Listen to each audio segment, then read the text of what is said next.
ओम वंदे गौ मातरम। मित्रों, ब्रह्मलीन संत श्री डोंगरे जी महाराज द्वारा रचित ग्रंथ श्रीमद् भागवत रहस्य का हम पठन कर रहे हैं।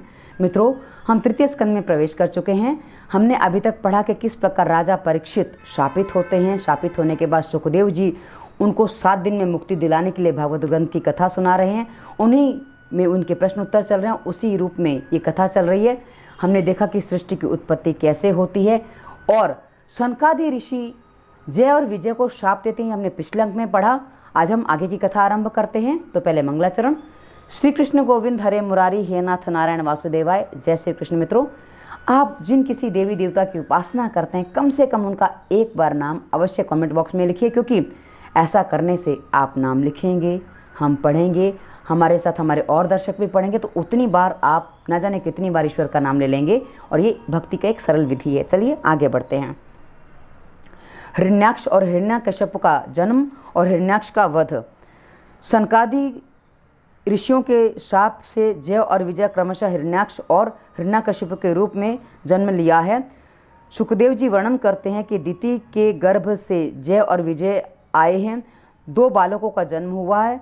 उनका जन्म हिरण्याक्ष और हिरण्यकश्यप, उनका नाम हिरण्याक्ष और हिरण्यकश्यप रखा गया।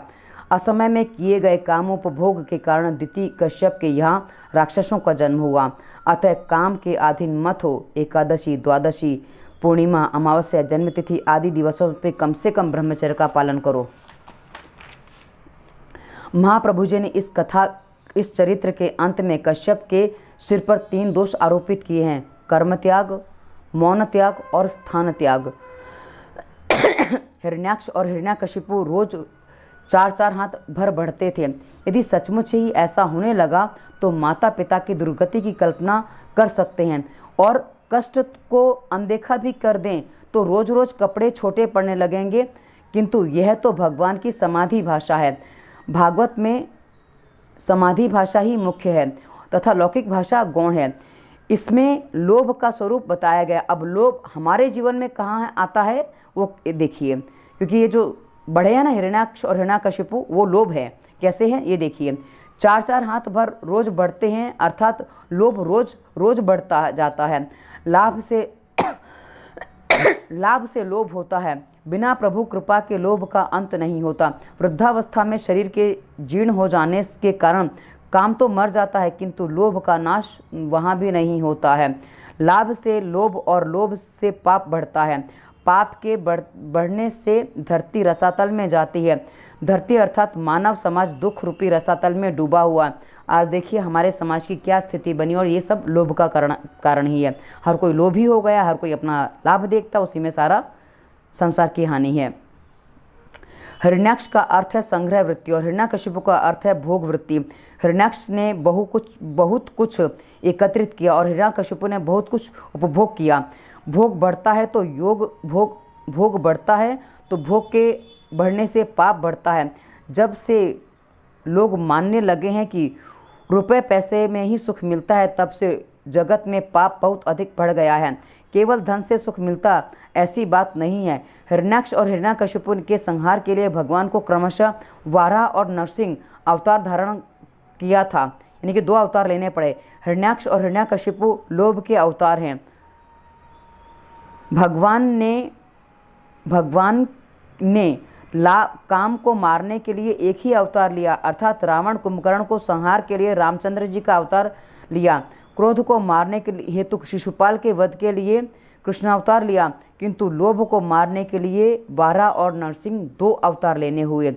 काम क्रोध को मारने के लिए एक ही अवतार ही लेना पड़ा, किंतु लोभ को मारने के लिए 2 अवतार लेने पड़े। यही बताता है कि लोभ को पराजित करना बड़ा ही दुष्कर है।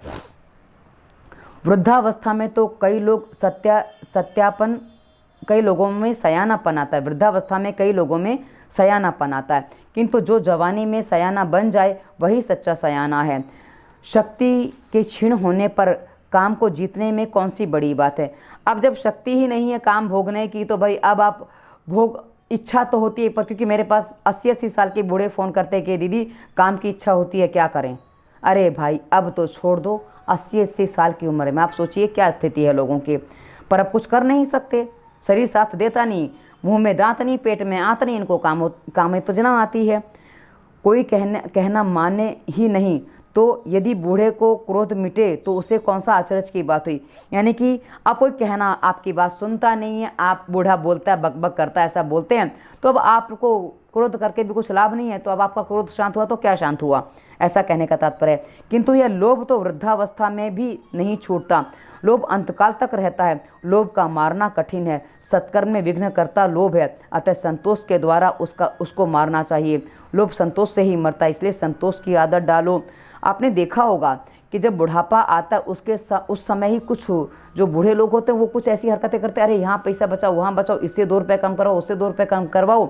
मैंने एक बार सब्जी मार्केट में देखा, एक महिला नींबू ले रही थी, उसने कहा 10 रुपये के 5 आएंगे, उसने कहा 7 दो, उसने बोला नहीं 6 ले लो, और सब्जी वाला 6 दे रहा है, उसने 8 अपने थैले में डाले, 7 बोल के 8 अपने थैले में डाले। अब आप सोचिए ये लोभ किस काम का है। और बाद में उस सब्जी वाले ने थैला खाली किया, तो अब क्या सम्मान बचे आपका, पर लोग उसका अर्थ ही नहीं समझते हैं। लोभ आदि के प्रकार से पृथ्वी दुख रूपी सागर में डूब गई थी। लोभ आदि के प्रकार से पृथ्वी दुख रूपी सागर में डूब गई थी, अतः भगवान ने 12 अवतार लेकर उसका उद्धार किया। 12 भगवान संतोष का अवतार हैं। अब देखो जो ब्रह्मांड में वो पिंड में इन्होंने सिद्ध कर दिया, किस तरह है। 12 अवतार यज्ञावतार है। वर अह, वर्धन अह, वर अर्थात श्रेष्ठ, और अह का अर्थ है दिवस। कौन सा दिवस श्रेष्ठ है? जिस दिन तुम्हारे हाथों से सत्कर्म हो, वही दिन श्रेष्ठ है। श्रेष्ठ कर्म करने के लिए श्रेष्ठ कर्म करने से दिवस श्रेष्ठ बनाए, क्योंकि हमारी अच्छे काम करने की इच्छा नहीं होती, तो जब हो उसको तुरंत कर डालो, क्योंकि बाद में इच्छा ना रही तो गड़बड़ हो जाएगी। हिरण्याक्ष सत्कर्म में विघ्न करता है। मनुष्य के हाथों सत्कर्म नहीं होता, क्योंकि उसे लगता है कि प्रभु ने उसे बहुत कुछ दिया है। हिरण्याक्ष लोभ का स्वरूप है। समुद्र में डूबी हुई पृथ्वी को 12 भगवान ने बाहर निकाला, किंतु उस समय किंतु उसे अपने पास ना रखा। उन्होंने पृथ्वी को मनु को अर्थात मनुष्य को सौंप दिया। जो कुछ अपने हाथों में है उसे दूसरों को सौंप देना ही संतोष है। 12 भगवान यज्ञ में के दृष्टांत रूप यज्ञ करते हैं। 12 भगवान यज्ञ के दृष्टांत रूप हैं। क्या हुआ?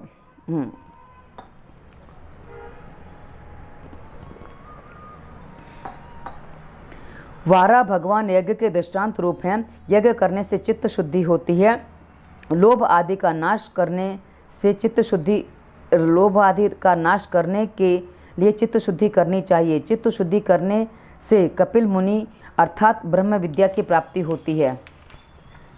यज्ञ पूर्वक जीवन जियोगे तो ज्ञान मिलेगा। ज्ञान अवतार के बिना मन की शुद्धि नहीं होती है। मन शुद्धि या चित्त शुद्धि के बिना ज्ञान नहीं मिलता है, और तब ज्ञानावतार भी नहीं होता और कपिल मुनि भी नहीं आते। अज्ञान को दूर करने का काम 12 अवतार का है। अज्ञान को दूर करने के लिए विरोध करो। सत्य भाषण भी यज्ञ है। यानी कि जो मनुष्य सत्य बोलता, अहिंसा का पालन करता, ये भी एक प्रकार के यज्ञ ही कहे गए हैं शास्त्रों में। ये कहने का तात्पर्य, यज्ञ करोगे तो कपिल भगवान की ब्रह्म विद्या बुद्धि में स्थिर होगी। कर्म चित्त शुद्धि के लिए है, भक्ति मन की एकाग्रता के लिए है। कर्म, उपासना और ज्ञान तीनों की जीवन में आवश्यकता है। कर्म से चित्त शुद्धि होने के बाद ब्रह्म जिज्ञासा जागती है। श्री शंकराचार्य कहते हैं कि लोग त्वचा की मीमांसा तो बहुत करते हैं, परंतु आत्मा की मीमांसा नहीं करते, क्योंकि जब तक चित्त शुद्ध नहीं होता ना, तब तक जिज्ञासा, मतलब तब तक संसार में मन लगा रहता है। ये कैसे लूँ, वो कैसे लूँ, क्या खाऊं, इसी में जीवन आधा बीत जाता है लोगों का, तो वहां से मन निकल ही नहीं पाता, चित्त शुद्धि ना हो तब तक। तो ये बात कही गई है। हिरण्याक्ष की इच्छा हुई कि स्वर्ग से संपत्ति ले आऊं, क्योंकि लोभ है ना, दिन प्रतिदिन उसका लोभ बढ़ता ही जा रहा था। एक बार वह पाताल में गया, वहां उसने वरुण से लड़ना चाहा। वरुण ने कहा कि तू 12 नारायण के यहाँ से युद्ध कर। हिरण्याक्ष ने 12 भगवान के पास जाकर उनसे कहा कि तू तो सुअर जैसा है, तो 12 नारायण ने उससे कहा कि तू कुत्ते जैसा है, और बात में बात बढ़ गई। मतलब अक्सर देखो झगड़ा कैसा होता है, तू ऐसा है करके ही झगड़ा होता है ना, वही झगड़ा यहाँ हो गया। अब 12 भगवान को तो झगड़ा करना ही था, तो उन्होंने तो वो बात ही छेड़ी। तभी सभी पापों का मूल वाणी है। वाणी दोष होने के से वीर्य दूषित होता है। उच्चारण के बिना पाप नहीं होता। पहले मन के द्वारा उच्चारण जाने पर ही पाप होता है। मुष्टि प्रहार करके वारा भगवान ने हिरण्याक्ष का वध संहार किया और पृथ्वी का राज्य मनु महाराज को सौंप दिया। मनु से उन्होंने कहा कि धर्म से पृथ्वी का पालन करना और बद्रीनारायण के स्वरूप में लीन हो गए। मनुष्य मात्र का धर्म है समाज को सुखी करना।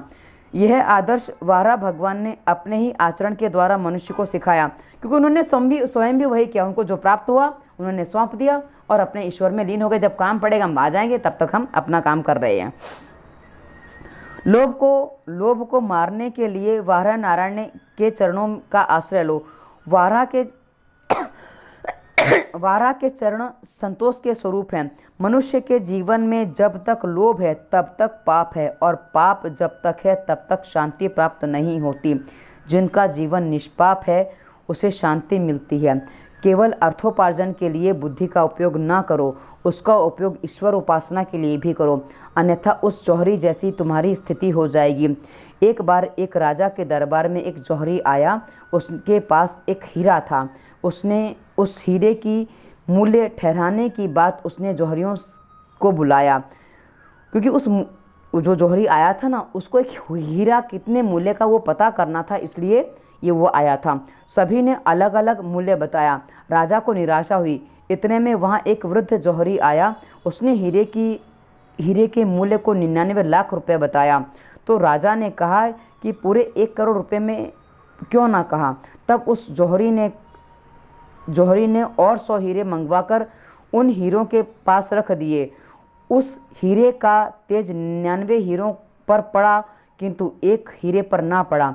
वृद्ध जौहरी ने कहा कि यही कारण है कि मैंने इसका मूल्य 99 लाख कहा है। राजा को लगा कि यह जौहरी कितना बुद्धिमान है। वह बोला, मंत्री जी, इसको पुरस्कार दो। तभी वहां सभा में एक महात्मा आए हुए थे। उन्होंने कहा कि इस जौहरी के सिर पर धूल डालो। महात्मा से ऐसे विचित्र प्रस्ताव का कारण पूछा। महात्मा ने बताया, इस जौहरी ने अपनी बुद्धि का उपयोग केवल पत्थर पर विचार करने के लिए ही किया है, ईश्वर का भजन करने के लिए नहीं। जिस बुद्धि का उपभोग उसने केवल पत्थरों को देखने में और परखने में किया, उसका उपयोग यदि उसने ईश्वर को पहचानने के लिए किया होता तो उसका उद्धार हो जाता। आप इस जौहरी को चतुर मानते हैं, किंतु मैं तो इसे निरा मूर्ख मानता हूँ। हिरण्याक्ष की मृत्यु होगी, तभी पाप मरेगा और तभी ब्रह्म विद्या का ज्ञान बुद्धि में स्थायी होगा। बुद्धि के निष्काम होने पर ब्रह्म ज्ञान स्थायी हो सकता है। मनुष्य के शरीर में 9 छेद हैं, जिसके द्वारा ज्ञान बाहर निकल जाता है। इंद्रियों के द्वारा ज्ञान बाहर ना निकले, इसके लिए इंद्रियों का विरोध करो और उन्हें प्रभु के मार्ग की ओर मोड़ दो। तृतीय स्कंद में 2 प्रकरण हैं, पूर्व मीमांसा और उत्तर मीमांसा। पूर्व मीमांसा में वारा नारायण का अवतार की बात कही है। उत्तर मीमांसा में कपिल नारायण के चरित्र का वर्णन है। यज्ञ किए बिना कपिल नारायण की विद्या बुद्धि में स्थिर नहीं होती। मन, वचन और काया से किसी को भी पीड़ा ना देना, यही यज्ञ है। जो कारण बिना भी मन जलाता है वह आत्मघात कर रहा है। सदा सर्वदा प्रसन्न रहना भी एक यज्ञ ही है। मतलब लोग अनाकारण ही, यानी कि कोई कारण नहीं होता है, उसके बिना भी लोगों से मत्सर करते हैं, द्वेष करते हैं, ईर्ष्या करते हैं। उसके लिए कहा गया कि ऐसा मत करो, ये आपको ही जलाता है। यज्ञ किए बिना, सत्कर्म के बिना चित्त शुद्धि नहीं होती, और चित्त शुद्धि के बिना ज्ञान टिकता नहीं। सत्कर्म से सभी इंद्रियां शुद्ध होंगी। जिसका मन कलुषित है उसे परमात्मा का अनुभव नहीं हो सकता। मानव भगवान एक गगरी है, इसमें 9 छिद्र हैं। वैसे भी भाई जो शरीर दिखता है, यदि इसको आकार एक वैसा दे दिया जाए तो 9 छेद वाली गगरी ही कही जाएगी। यदि गगरी छेद वाली हो तो उसमें उसे कभी भरा नहीं जा सकता। प्रत्येक छेद से ज्ञान बह जाता है। ज्ञान का प्राप्त होना कठिन है। ज्ञान आता तो है, किंतु वह रह नहीं पाता। विकार वासना के वेग के साथ कई बार वह बह जाता है। वैसे तो सबकी आत्मा ज्ञानमय है, अतः अज्ञानी को कोई नहीं अतः अज्ञानी तो कोई नहीं है, क्योंकि सबकी आत्मा में ज्ञान है, तो अज्ञानी कोई नहीं है। किंतु ज्ञान को सतत बनाए रखने के लिए इंद्रियों के द्वारा बही जाती हुई बुद्धि शक्ति को रोकना है। ज्ञानी इंद्रियों को विषय की ओर नहीं जाते, ज्ञानी की इंद्रियां विषय की ओर नहीं जाने देता, जबकि वैष्णव इंद्रियों को प्रभु के मार्ग की ओर मोड़ता है। ज्ञानी इंद्रियों को विषय की ओर नहीं जाने देता और वैष्णव भक्ति में प्रभु की ओर मोड़ता है। ज्ञान नहीं टिक पाता, क्योंकि मनुष्य का जीवन विलासी हो गया है। सारा का सारा ज्ञान पुस्तक में ही रह गया है, मस्तक में जाता ही नहीं है। जो पुस्तकों के पीछे दौड़े वह विद्वान है, और जो भक्तिपूर्वक परमात्मा के पीछे दौड़े वह संत है। विद्वान शास्त्र के पीछे दौड़ता है, जबकि संत के पीछे दौड़ते हैं। शास्त्र पढ़कर जो बोले वह विद्वान है, प्रभु को प्रसन्न करके उसी में पागल होकर जो बोलता है वह संत है। गीता में भगवान ने अर्जुन से कहा कि अर्जुन, ज्ञान तो तुझी में है, हृदय में सात्विक भाव जगे, मन शुद्ध हो जाए तो हृदय में ही ज्ञान अपने आप प्रकट हो जाएगा। मीराबाई ने अपने भजन में कहीं पर भी नहीं लिखा कि उनका कोई गुरु भी था या उन्होंने किसी के घर जाकर शास्त्र शिक्षा ली थी। वैसे तो रविदास उनके गुरु कहे जाते हैं, पर वो गुरु बहुत बाद में आए थे। जो आरंभ हुआ था उस समय उनको गुरु की आवश्यकता नहीं पड़ी थी, ऐसा कहने का तात्पर्य। तुकाराम जी महाराज किसी के घर शास्त्र पढ़ने के लिए नहीं गए थे। हृदय में स्थित हुए लोभ को मारने से कपिल भगवान अपने आप आए। ज्ञान का शत्रु व हिरण्याक्ष भागवत में बताए गए अवतारों में के क्रम में भी रहस्य है। ज्ञान को बुद्धि में स्थिर करना है तो हिरण्याक्ष को मारना होगा। पहले हिरण्याक्ष को मारने पर फिर कपिल भगवान आते हैं। अपने मन से पूछो कि मुझे जो सुख संपत्ति मिली है उसके लिए मैं पात्र हूँ या नहीं। उत्तर नकारात्मक ही होगा। लोभ को संतोष से मारो, ज़्यादा पाने की इच्छा मत करो। पाप इसलिए होता है कि मनुष्य मानता है कि प्रभु ने मुझे जो दिया है वह बहुत कम है। पाप नहीं होंगे तो इंद्रियों की शुद्धि हो और तभी इंद्रियों के में ज्ञान भक्ति टिक पाएगी।